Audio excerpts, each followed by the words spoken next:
SSC 25 ব্যাচের শিক্ষার্থীরা ICT পরীক্ষার পরের দিনই কিন্তু ভাইয়া তোমাদের কৃষি শিক্ষা পরীক্ষা। তো এই কৃষি শিক্ষায় যদি তুমি ভাইয়া মারা না খাইতে চাও তাহলে ভাইয়ের এই 2 মিনিটের ভিডিওটা একটু দেখো, তোমার জন্য কিন্তু অনেকটাই হেল্পফুল হবে। এখন অনেকে বলবে যে ভাইয়া আমি কি কৃষি শিক্ষায় 500 এমসিকিউ করব নাকি 200 এমসিকিউ পড়ে যাব?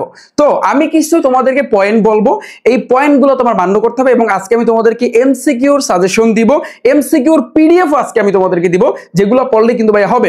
তবে তার আগে কিছু কথা আছে। প্রথম কথা, তোমরা অনেকে এখন বলবে যে ভাইয়া আপনি হচ্ছেন সায়েন্সের স্টুডেন্ট, তো আপনি দিচ্ছেন হায়ার ম্যাথ, আপনি আসলে কৃষি শিক্ষার সাজেশন দেন কোন আসলে কিসের উপর ভিত্তি করে? দেখো, আমি কৃষি শিক্ষার সাজেশন দিচ্ছি কারণ আমার একটা অভিজ্ঞতা আছে। এই অভিজ্ঞতা হচ্ছে আমার আসলে ফ্রেন্ডের ভিতরে একজন ছিল যে আসলে কিন্তু কৃষি শিক্ষা নিছে, ও হায়ার ম্যাথ না নিয়ে ও কিন্তু কৃষি শিক্ষা নিছে। এখন বিষয়টা হচ্ছে এরকম যে কৃষি শিক্ষা এমন একটা সাবজেক্ট, বিশেষ করে যারা সায়েন্সের স্টুডেন্ট এই সাবজেক্টটা যারা নেয়, ওরা আসলে সায়েন্সের বাকি যে সাবজেক্টগুলো আছে না, পদার্থ রসায়ন, তোমার হচ্ছে কিন্তু যে জীববিজ্ঞান যে সাবজেক্টগুলো আছে না, ওগুলোর প্রতি টাইম দেয়, বাট এই কৃষিটাকে রাইখা দেয়। ওরা যে বলে যে না ওই পরীক্ষার আগে একদিন আগে কিন্তু পড়া নিব, পড়ে কিন্তু কভার করে ফেলবো, কৃষিতে কিন্তু পাস। কিন্তু ওই যে আমার ফ্রেন্ডটা, ও কিন্তু মারা খাইছিল, এই কৃষিতে কিন্তু ধরা খাইছিল। কারণ কি জানো? কারণ হচ্ছে এই যে কৃষিটাকে অবহেলা করছে, কিন্তু ও পড়ার সঠিক গাইডলাইন কিন্তু ও পায় নাই।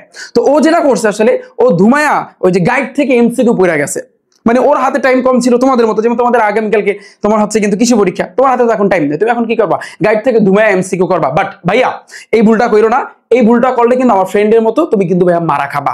ঠিক আছে? ওই অভিজ্ঞতা থেকে কিন্তু ভাইয়া বলতেছি যে কৃষি শিক্ষার কিন্তু আসলে আমি সাজেশন দিতে চাই না, অনেকেই তোমরা রিকোয়েস্ট করছো, বাট এই জিনিসটা আমি তোমাদের সাথে শেয়ার করবো যে ভাইয়া তুমি কোন উপায়ে পড়লে কৃষি শিক্ষায় তুমি কমান পাবা এবং কৃষি শিক্ষায় তুমি A+ একেবারে উঠাইতে পারবা। ওকে, প্রথম পয়েন্টে আসি ভাইয়া, তোমরা জানো যে এই কৃষিতে এই এগ্রিকালচারে তোমাদের টোটাল 8টা সৃজনশীল কিন্তু থাকবে, সেখান থেকে তোমাদের বরাবরের মতো 5টা সৃজনশীল আনসার দিতে হবে। তুমি যদি দেখো ভালো করে, এটা কিন্তু 7টা অধ্যায় কৃষি শিক্ষায়, এই 7টা অধ্যায় থেকে 8টা সৃজনশীল আসবে। তাহলে বিষয়টা কিন্তু খুবই হাস্যকর। কিরকম? প্রত্যেকটা চ্যাপ্টার থেকে কিন্তু ভাইয়া সৃজনশীল আসবে, এটা মাস্ট। এরপরে দেখো এই যে তোমার কৃষি উপকরণ অথবা কৃষি ও জলবায়ু, এই 2টা চ্যাপ্টার থেকে আরেকটা সৃজনশীল থাকবে, টোটাল 8টা সৃজনশীল কিন্তু ভাইয়া থাকবে। তো মোটামুটি যদি বলি 3টা অধ্যায় যদি ঠিকভাবে করো, তুমি কিন্তু এমনিতে সৃজনশীলের অ্যান্সার দিতে পারবা। মানে 3টা না, 3 থেকে 4টা তোমার কিন্তু ভাইয়া করতে হবে। আচ্ছা, তো এখন পড়ার যে উপায়টা দেখো, আমি তোমাদের জন্য এমসিকিউ গুলো কিন্তু রাখছি, নিউটন সাপ্লিমেন্ট থেকে তোমাদের এমসিকিউ গুলো পড়তে হবে। বাট এটা কিভাবে পড়বা, এটার উপায়টা আমি তোমাদেরকে বলতেছি। তো সৃজনশীলের জন্য আমি এই জিনিসটা বললাম। এখন আসে কিন্তু ভাইয়া তোমার এমসিকিউ। সৃজনশীলে সবাই তোমরা দিতে পারবা ভাইয়া, গ ঘ দিতে পারবে না। সৃজনশীল লেখার সিস্টেম জানো না, একেবারে পৃষ্ঠা বইরা ফেলবা, কোনো কথা নাই। ক খটা সঠিক দিয়া গ ঘ একেবারে পৃষ্ঠা পড়তে হবে, কোনো কথা হইব না। ঠিক আছে? কারণ সৃজনশীলে কিন্তু ভাইয়া তোমরা এই যে 5টা সৃজনশীল সবাই দিতে পারবে, যে একেবারে লাস্ট বেঞ্চ স্টুডেন্ট ও দিতে পারবে। এই সৃজনশীল নিয়ে প্যারা খাওয়ার কিছু নাই, কিন্তু প্যারা খাবা ভাইয়া তুমি এমসিকিউতে। বাজলে তুমি এমসিকিউতে কিন্তু ভাইয়া বাজবা। এখন এমসিকিউ পড়ার উপায় কি? এই লাস্ট মুহূর্তে তোমার হাতে মাত্র কয়েকটা ঘন্টা আছে। তুমি যেটা করবা, আমি যেটা বলি শোনো। ধরো হচ্ছে কিন্তু কৃষি প্রযুক্তি আছে না, সুন্দরভাবে মেইন বুকটা খুলবা। যদি আমার বন্ধুর মতো, আমার ফ্রেন্ডের মতো যদি তুমি মারা না খাইতে চাও, তাহলে সুন্দরভাবে ভাইয়া মেইন বুকটা খুলতে হবে। যে যাই বলুক, যে 100 এমসিকিউ বলুক, 200 এমসিকিউ দিক, 500 এমসিকিউ দিক, আমি বরাবর মধ্যে একটা কথা বলে আসছি, এই সাবজেক্টের এই কৃষি শিক্ষায় একটা এমসিকিউ বাহির থেকে আসবে না, সব মেইন বুক থেকে। মাথায় গিতে রাখো, এই কথাটা মনে রাখো, এবং এই জিনিসটা যারা ফলো করবে আগামীকালকে ইনশাল্লাহ তারা ভালো দিতে পারবা। ঠিক আছে? তুমি দেখো তোমার কি করতে হবে, মেইন বুকটা খুলবা, তারপর প্রথম অধ্যায়ে যাবা। ওকে, তোমাদের যদি কোনো গাইড থাকে, অবশ্যই আছে, সবারই কিন্তু কেনা গাইড আছে না? যদি সেখানে পরিচ্ছেদ থাকে আলহামদুলিল্লাহ। তোমাদের কৃষি যে বইটা আছে সেখান থেকে লাইন, সব লাইন না, ইম্পর্টেন্ট কিছু লাইন ভাইয়া তোমার পড়তে হবে। বলবা যে ভাইয়া টাইম তো অনেক কম, এখন আমি কি করব? এমসিকিউতে যদি মারা না খাইতে চাও, এমসিকিউতে যদি পাস করতে চাও, অন্তত পক্ষে ভাইয়া 3 থেকে 4টা অধ্যায় তোমার মাস্ট পড়া লাগবে। 3 থেকে 4টা অধ্যায় মাস্ট ভাইয়া তোমার পড়া লাগবে যদি তুমি পাস করতে চাও। তাহলে এই পড়ার উপায়টা হইছে, ধরো তুমি এখন প্রথম অধ্যায় ধরলা, প্রথম অধ্যায়ে যতগুলা পেজ আছে তুমি আগে হিসাব করবা যে কয়টা পেজ, কয়টা পেজ আছে, দ্বিতীয় অধ্যায় কয়টা পেজ আছে, তাহলে একটা আইডিয়া পেয়ে যাবা। এবার তুমি কি করবা, প্রথম অধ্যায় মেইন বুকটা খুলবা। এবার এই যে রিডিং যা আছে, ইম্পর্টেন্ট যেগুলো আছে ভাইয়া, ইম্পর্টেন্ট এই গুরুত্বপূর্ণ যে লাইনগুলো, সেগুলো একটু বারবার পড়বা। একবার না, বারবার। ধর তুমি একবার শেষ করছো, এই শোনো, একবার তুমি প্রথম অধ্যায়ে ফার্স্ট টু লাস্ট ইম্পর্টেন্ট লাইনগুলো পড়লা, এবার আবার তুমি পড়বা, গাইডে যাবা না কিন্তু, আবার তুমি পড়বা সেকেন্ড বার। কারণ কৃষি শিক্ষা এমন একটা সাবজেক্ট, এটা তোমার মনে থাকবে না, সচরাচর মনে থাকতে চাইবে না। তো 2বার পড়বা, এনাফ। তো 2বার পড়ার পরে প্রথম অধ্যায়টা 2 বার পড়ার পরে দেন তুমি কি করবা, গাইডটা খুলবা। গাইডটা খুললে গাইডের ভিতরে যে বিগত বছরের এমসিকিউ আছে, সব না আবার বিগত বছরে যেগুলো আসছে, এবং এই বিগত বছরে তো আমি দিয়ে রাখবো, ওটা কথা আমি পরে বলতেছি। তো এগুলো একটু বারবার মানে ওগুলো একটু দেখবা, যখন তুমি বিগত বছরের এমসিকিউ গুলো পড়বা না, তখন দেখবা যে ভাইয়া আমি যে বই থেকে যা পড়ছি সেগুলোই তো আমার চোখে এখন ভাসতেছে। এটাই বাস্তব, এটাই বাস্তব। তো এই রিডিং, বইয়ের যে রিডিং তোমার 2 বার পড়তে হবে, 2 বার রিভাইজ দিতে হবে প্রত্যেকটা চ্যাপ্টারে। মানো আর না মানো, মানলে ভালো, না মানলে ধরা, সহজ কথা। এইসব সোজা, আমার বন্ধুর মতো তুমি ধরা খাবা, এইসব বরাবর। ওকে, তো এখন আসি যে ভাইয়া তাহলে বলবা যে ভাইয়া পড়তে তো অনেক টাইম লাগবে, সময় তো মাত্র কয়েকটা ঘন্টা। বললাম না, তুমি পড়লে একেবারে 4টা অধ্যায় ঠিকভাবে পড়ো। যদি তোমার পড়া না থাকে তাহলে আমি যাদের পড়া আছে আলহামদুলিল্লাহ তোমরা সব অধ্যায় পড়বা, যাদের পড়া নাই তোমরা প্রথম 4টা অধ্যায় এমন ভাবে পড়বা, এই যে 2 বার করে দেওয়ার পরে রিভিশন দেওয়ার পরে দেন তুমি গাইডটা খুলবা, এবার এমসিকিউ গুলো দেখবা।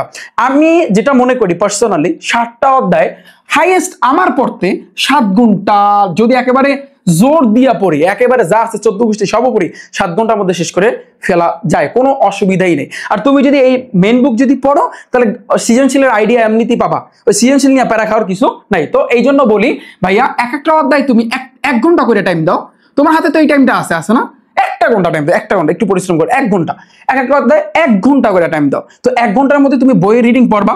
প্রথম রিডিংটা তুমি পড়বা, শোনো, প্রথম রিডিং পড়তে ধরো তোমার 40 মিনিট লাগলো, খেয়াল করো 40 মিনিট লাগলো প্রথম অধ্যায় রিডিং পড়তে। সাপোজ সেকেন্ড বার যখন রিভিশন দিবা, তখন ওটা 40 মিনিটের জায়গায় তুমি 10 মিনিটে কনভার্ট করবা, বা 20 মিনিটে, লাগলে আরো 10 মিনিট বেশি যাক।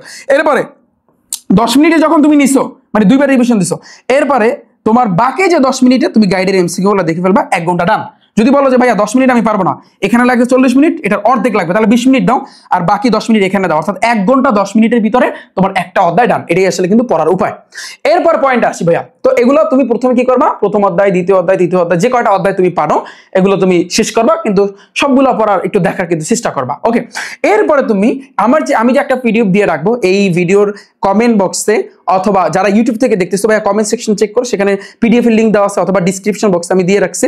যারা ফেসবুক থেকে দেখতেছো কমেন্ট সেকশন একটু চেক করো, ঠিক আছে? যারা অন্যান্য জায়গা থেকে দেখতেছো আমার ইউটিউবে আসলে আমার এইটা দেখতে পারবা, এবং এটা নিচে তোমার হচ্ছে পিডিএফটা দেওয়া আছে। তো এই নিউটন সাপ্লিমেন্টটা কেন বেস্ট, এটা আমি কেন দিলাম, দেখো এটার এই যে কৃষি শিক্ষার জন্য এটা সবচেয়ে সেরা হবে।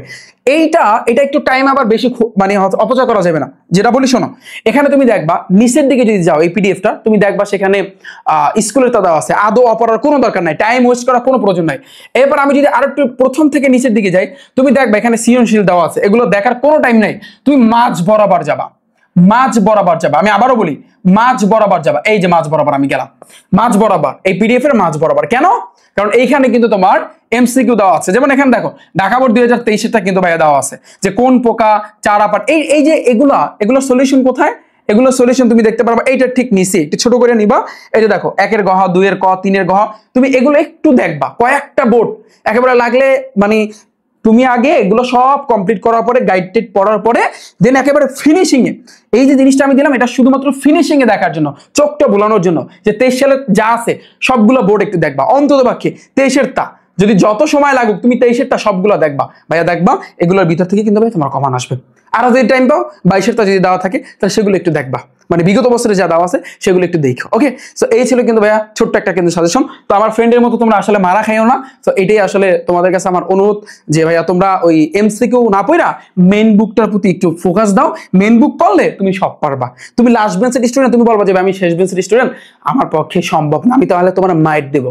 অবশ্যই সম্ভব। তুমি যদি মুভির কাহিনী মনে রাখতে পারো, তুমি এটা মনে রাখতে পারবা না, এটা কোনো ব্যাপারই না। তুমি যখন পড়তে বসবা তোমার চিন্তা করতে হবে, উড়ে মাছ নিয়ে কথা বলছে, মাছের আজকে 14 গোষ্ঠী যা আছে, মাছ চাষ করে কিভাবে, মাছের উৎপাদন কবে, কি এটা সেটা কি কি দিতে হবে, হ্যাঁ মাছ এইসব যা আছে, গরু ছাগল যা নিয়ে আলোচনা করছে, যখন যেটা পারবা ওইটা নিয়ে তোমার কিন্তু ভাইয়া চিন্তা করতে হবে। তাহলে সবাই ভালো থাকবে, সুস্থ থাকবে, শুভকামনা রইল ভাইয়া, দোয়া এবং ভালোবাসা রইল সবার জন্য। তোমাদের পরীক্ষা অবশ্যই ভালো হবে এবং রেজাল্ট ইনশাল্লাহ প্রত্যেকেরই ভালো আসবে। এবং তোমাদের ইনশাল্লাহ এইচএসসি তে আমি আইসিটি যে সাবজেক্টটা আছে, এই আইসিটি সাবজেক্টটা একেবারে ফুল পানি বানাই দেবো, এবং ইংলিশ ফার্স্ট পেপার এবং সেকেন্ড পেপার একেবারে পানিবাদ বানাই দেবো। তোমরা কিন্তু জানো যে ইংলিশ ফার্স্ট পেপার এবং সেকেন্ড পেপার থেকে এইবার তোমাদের যা পড়াইছে আমার ব্যাচে যারা ছিল সব কিন্তু কমন আসছে। ওকে, তাহলে সাথী তাই করি রিফাত একাডেমি ইউটিউব চ্যানেল এবং ফেসবুক পেজ। আল্লাহ হাফেজ।